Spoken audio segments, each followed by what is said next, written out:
at PressStart, we have a philosophy that there are two types of games worth playing, and that's really good games and really bad games. And you can go into a game store and there's just unbelievably weird stuff. You know, there's these Nintendo movie adaptation games that have no relation at all to the original subject matter. There are super realistic, you know, train simulators. You know, there are games that are horoscope simulators. There are sports games that are totally indecipherable from their real-life counterpart. And for me, you know, I feel like you can go out and buy a new Call of Duty and a new Assassin's Creed, but I don't necessarily always find those interesting. You know, what's more interesting to me is to go into a store, find something really weird that I've never heard of before, and check that out. And it's not always necessarily good, but I guarantee you it's always interesting. Hey, I'm Josh Moore. This lovely lady here is Ms. Pac-Man, and this is PressStart.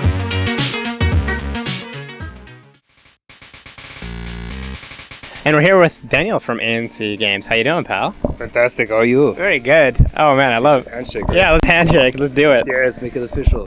Not only is he a gaming icon, he's also good at impersonating people. Can we get a little Joker face actually while we're here? Sure. Third line cross in the back.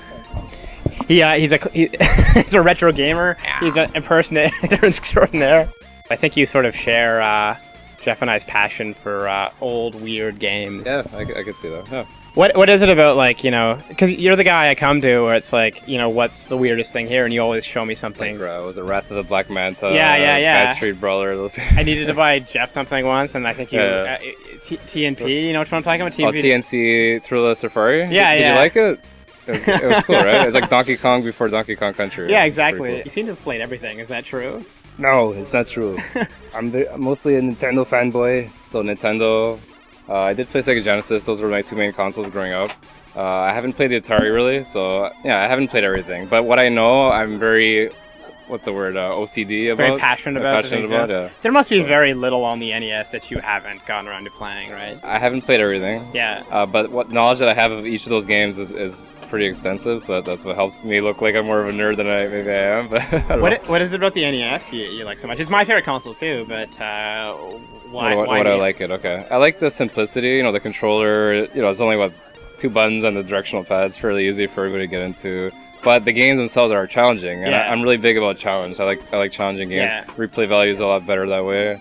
And they're pretty short too. Like if you can beat them in one sitting, it might take like 20-30 minutes. Yeah. So I mean, it'll take you years of your life to get through that 20 minutes, but when you actually finally do it. Yeah, that's true. I find the really good games on NES, I mean, there's a lot of bad stuff, and some of it's charming. Yeah, its badness. It has its own charm. The really good stuff though is just so well designed, and it has to be because once you say, like you said, it's two buttons. It's simplistic. Yeah. In terms of the music they use, you know, they don't have a lot to work with, but when they use it very well, it works. It's brilliant. Yeah, right? they have some a of the sounds come out really specific number of bars and sounds. Yeah, it comes out Kirby's Adventure. You know, yeah, this exactly. kind of game, so. Yeah. Do you have like some favorite games ever? Like what is it that you keep coming back to? Oh, I haven't played in a long time, but my favorite game is Mike Tyson's Punch-Out. Oh yeah. Yeah, for Nintendo. You beat him in kind of ridiculous time. Right? The first round, yeah.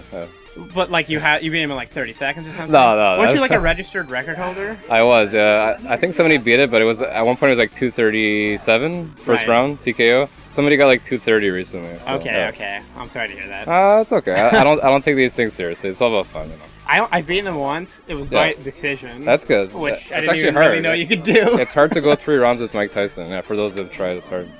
I beat him once, like 4 years ago, and I haven't gone back to it. I just it took so much out of me, like getting to that stage that I don't think I can really do it anymore. Okay. But it's so good. Yeah, I'm very old school. Yeah, I know. It's a good thing and it's a bad thing, because then sometimes customers want me to help them. So, do you have a 360 game to recommend? And sometimes I just go by what my friends play, which is pretty. It's not as it's not extensive knowledge as I should have. But for me too, consoles. like a Call of Duty game or something is nowhere near as interesting as Super Street Fighter 2020 or whatever. It's just they greenlit everything. I think for the NES, like you could make whatever game you wanted. Yeah. And that led to a lot of interesting, terrible titles, which you don't get that anymore. Yeah, sometimes you do. You like the Duke Nukem Forevers, they took forever to make, and then they're brutal when they make. No, you have like some interesting stuff, Deadly Premonition or something, but it just you don't get it as much anymore. No. I don't know. Everything now, it's there's a real business model around making games, and I don't know, they don't just take the risks like they used to or something. That's as well. true. Yeah. In the case of like Action 52, a game like that, I think it was made by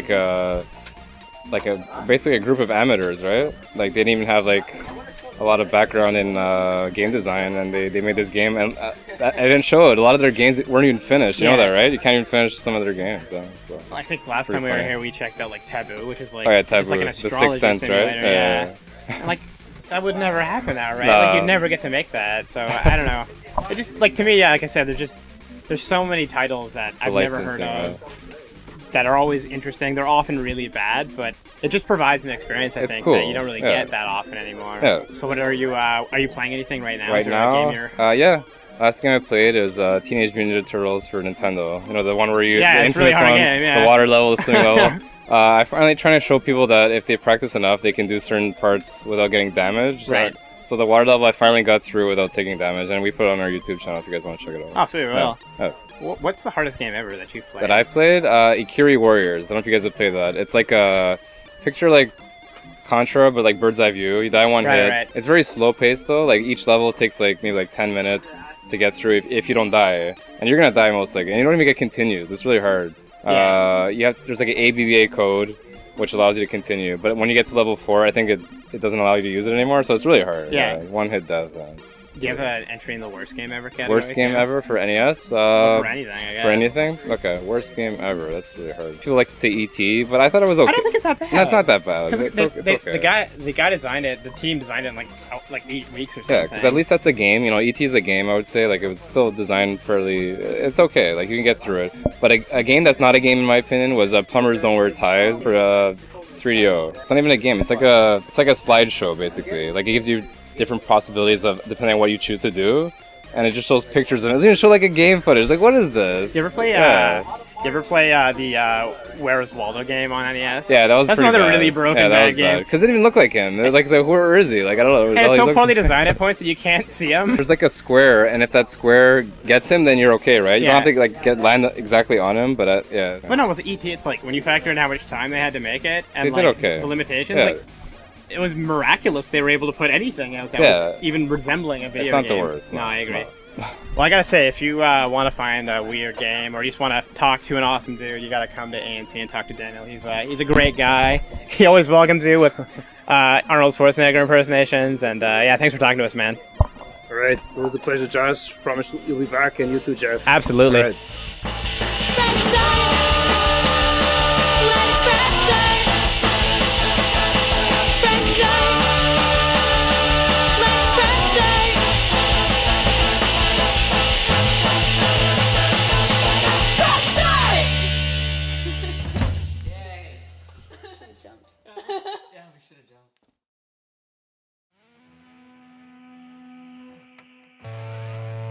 Man, consoles are so much better than PCs. Like, what are we even talking about here? You know, mouses, keyboards, all that. I don't want any of that stuff. That's no fun. You know, can't play Halo ODST on your PC. Can't play Call of Duty. I mean, what are we even talking about here? Pilot Wing 64? Are you even kidding me, man? No question what's better. No question.